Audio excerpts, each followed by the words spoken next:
I mean, he can shoot them from pretty much anywhere. Yeah, he has really stepped into the role. New Haven was looking for that guard after losing Quayshawn Lane a year ago, the senior. He stepped into a role and started to make an impact. But the big man for the Owls, Josh McGettigan, a big three there. Sharif Diarra missing a couple of bunnies, and it's cleared by Keith Warren, I should say. And Warren runs into that one, but it's off the mark. And last year in the meeting, McGettigan didn't have a lot of looks because New Haven had Major Majok down low. Now we're seeing the Owls go on the attack, get into the lane. Kicks over to Devontre Thomas, who slices and dices. Bit of contact there, but the referee says good contest by McGettigan. Sean West Hartford, mid-ranger, is good. And less of just wanting to sit out on the perimeter. Bagshaw, skip pass to James. 5 on the shot clock. James, a runner on the baseline, is good. He's already got a quick 5 points here. Southern, 4 of their first 6 from the floor to begin. It's kicked over to Simon, who's going to drive inside. Nice bounce pass underneath the Hobson. Couldn't get the angle. Kicks to Warren. A wing 3 is off the front rim. It looked like Kazell Stewart wanted to go all FIBA rules and play that right off the rim. Diarra underneath. Late transition, met by the double. Extra pass. 3 from James. It's good. And the Owls leading the way with that grit. Bagshaw. Stewart. Nice patience to find the cutting Diarra. I was about to say, Joe, that wanted the return. It never came. King follow-away jumper is pure. Just great movement, guarded by Silvera, and just gets that separation, fading away. And it's just such a smooth release that it's so easy for him.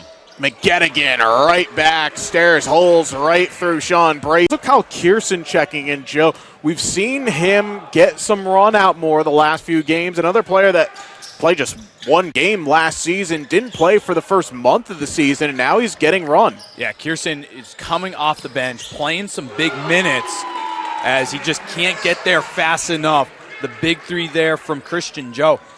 7-0 and 11-2, and then their other loss would be against Assumption. A little bit of a albatross, losing by 20 up in Worcester, but still, all that considered, it's the NE10, you're going to lose a few games. And especially with the system, you got to play every team twice. It's a game that they can bounce back from, as Joe getting to the rim there with the finish. Now beyond NBA range, it's off the mark.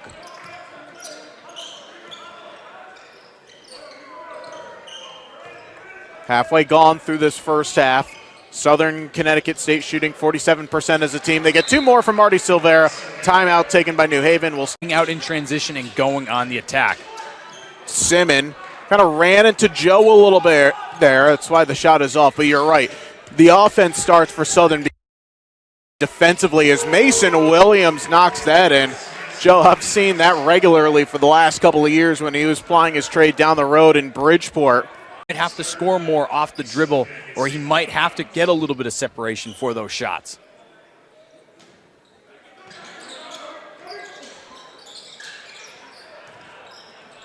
Just the 3rd foul a couple of seconds ago from New Haven. Only 3 as well for Southern is, my goodness, Kazell Stewart. He is so elusive. And then when he... minutes there and has been quietly doing a lot of the little things right. Now it's Silvera back on. Yeah, the sub only by name today. Silvera started every other game up into tonight. Silvera attacking. Nice layoff underneath to Stewart for 2. Yeah, great find there and unselfish right there. Getting that extra pass, finding the man to get the finish. Exclamation point. And really start to throw a dagger towards New Haven that they have to respond in the second. 8 on the shot clock. King, he gets blocked. Kazell Stewart says not so fast. He's got a few of those today. New Haven to cut it to a 4-point game. That's what New Haven's looking for, any sort of momentum. As Hobson blocks the first effort from Silvera, but not the second. You almost feel 3 off the mark. Another player that hasn't really got his night going. He's 0 from 3 for deep in this game. Extra pass underneath. Sharif Diarra count the basket. It'll go to the line. And it's just that extra pass, the extra speed from penetration. Jalakai King gets the defense to collapse. Warren, great pop out there, able to set his feet and get that great look. McGettigan goes around a Diarra screen, kicks back to James. 3 in the corner. Yes! That's exactly what you want as a response. Double figures now for James. Telling Joe Torre, don't come out of the dugout. I'm finishing this game. This is, I've got it for the next 2 minutes. I won't pick up my 4th. And Stewart knocks that away. New Haven claiming that one hit the backboard. McGettigan, he attacks and scores. Timeout, Ted O'Tailing. He is hot right now. Now this would be something that you could all away. Yes. Nathan Simmons now up to 15 points, which is a game best. Silvera shaking big. The response. And it's just been response after response by the Owls. Together 4 good performances in a row, and by doing so in different ways. Against Staten Island, this is all coming out of the break. 9 points, 5 boards, 7 assists. As Stewart gets that to go. Game against St. Michael's on the side. Simmons underneath. Hobson battling against Diarra. He gets blocked. Sharif not having any of it. This is Diarra, top 5 in the conference, averaging a block and a half per game. Silvera trying to reward the big man, and he scores. Highway tips it around, but Stewart soars to get it.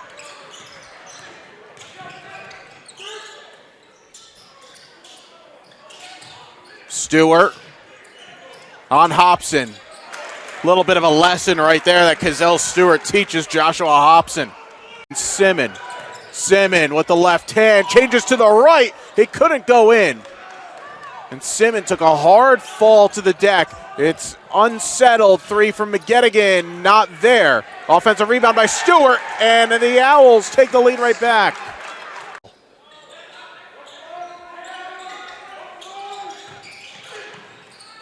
McGettigan to tie it. He does. Emotion coming from the grad student out of Southbury, Connecticut. Bulls collapsed the baseline. They were trying to force that Hobson turnover, and he has great composure there, dishes it off for Braithwaite, who gets the finish. King let that ball travel so Sevilla can just pick it up in the backcourt. McGettigan around a screen. The 3 is good. Jalakai King, have to say it, Joe, he needed to force that in the backcourt, take a few more seconds off the clock. King. Held ball, by the way, it does favor New Haven. King, who missed the first, made the second. Now let's see if New Haven fouls here with 4.6, because any foul would be a 1-and-1. Silvera gets around. Silvera gets to the line, drops it off for McGettigan. Good if it goes in. It goes in.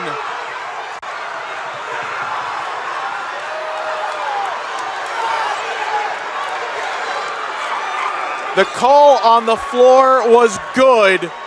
Our refs are going to talk it over. They do not have replay, of course.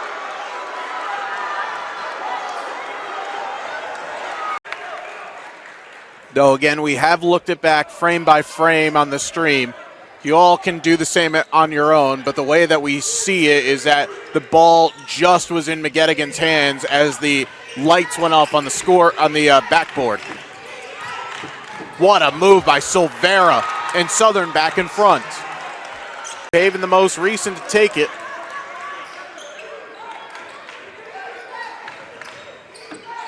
As King once again will allow the ball to carry across or travel across halfway. It happened late in the second half, and it was to the demise of New Haven. Ball pops to McGettigan. A corner 3 is good. It was inadvertent the way the ball knocked out of the hands, but it found the hot McGettigan, who's now up to 25 points. Ted O'Tailing takes his only timeout here. Now Warren. King goes around James. Jalakai going to drive. His shot gets blocked. It's knocked around, and Diarra gets it as Kazell Stewart, his 7th block of the night, might be the most important one. The look, just could not cash it in. Yeah, they were right there, and just the free throws, the difference maker in this one. There's going to be the talk of the McGettigan shot, but it all comes down to, again, New Haven, you missed your free throws. You got to cash those in when you're on the line like that. So McGettigan, who hit the buzzer beater to tie the game and send it to overtime to try and ice it right here. His first free throw is good.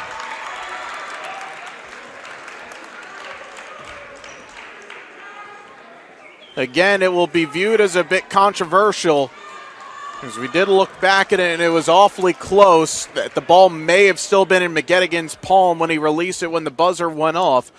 But again, no replay, so you play exactly how it's called on the floor. And Southern Connecticut are going to come from behind and 78-74, and Southern will sweep the doubleheader. They did all the little things right, and they cashed in when they needed to. New Haven, it comes down to you missed the big shots when you needed them. The turnovers, 9 in the game. You cleaned it up in the second half, but 18 of 23, it just wasn't enough, and it's those little things. But this is what you build next game off of.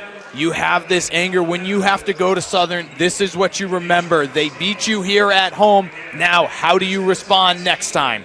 Game high scorer, Josh McGettigan with 27 points along with 12 rebounds. But the big story defensively, Kazell Stewart, 15 points, 7 boards, 7 blocks, which is a career high.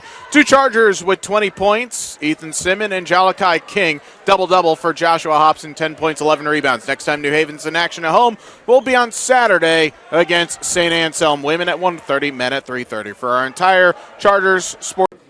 Coach, great win against crosstown rival New Haven. What does this mean for the team going forward? We got to build on it. It was a great, like you said, great win. We were up at most of the game. We lost the lead late in the game, but we showed resilience. We showed some heart. We stayed composed. Played great defense at the end of the game. We got a couple stops, and Josh made some big threes to carry us over the finish line. Yeah, and you've been harping on finishing games all season, and in some games you've given up a couple of leads, but in this one you gave it up, but you came back, and like you said, the team showed resilience. What did you see today that you haven't seen from the team all season? Well, we've never been in a situation where we had to come back and win a game. So it showed, like I said, it showed resilience on our part. And I hope we grow from here. We become a better team, learn how to take care of the ball at the end of the game, get better shots, play better defense, and we got to rebound to finish possession. We play great D, but we got to finish possessions with a rebound. Right. You guys shot 60% from the foul line today. Yeah. That's kind of been a struggle for this team. And so what do you think going forward you guys can do to work on that? Because that's really been hindering you guys a little bit. We work on it. We just got to get up there and concentrate. You got to compose yourself, relax, and focus on just getting the ball to the front part of the rim. It's you on the foul line. No one else is making any noise. It's quiet, but you got to be able to focus and make those shots. So, it's tough. It's tough. You're used to playing up and down, scoring against defenders. Now you're at the foul line when no one else is moving. You just got to focus and knock those shots down with confidence. I appreciate it, Coach. Great win today. Thank you. Appreciate it. Thank you. Josh, dude, what an absolute game. The game tying shot to send it to overtime with 4 seconds left. What was going through your head on that shot? I mean, I missed the last one short, so I knew at some point when they missed that free throw, I knew I was going to get another chance to get that. And, I mean, Marty had a good dump back, and it felt good when I released it, so it was a good shot, man. You seem to have the stroke all game. You hit a bunch of threes. Were you just feeling it today? Yeah, man. I mean, after the last game against St. Mike's, I don't think I shot the ball very well. So I got back to work, and it showed today, making all those shots today. So you guys were up about 10, 12 points in this game. New Haven came back. You guys missed a bunch of free throws. They took the lead, and it came down to your last shot to send us into overtime. But what does that say about the team? How resilient were the guys today, and what does it say about the team going forward? Yeah, I mean, last time we played St. Mike's, they came back, and they made their run, and they continued, and we didn't fight back. I think today we showed that we are resilient, and we can't come back from that lead, and I think that's going to be real helpful moving forward in this NE10. It's a tough conference, so. Appreciate you, brother. Yeah, great game.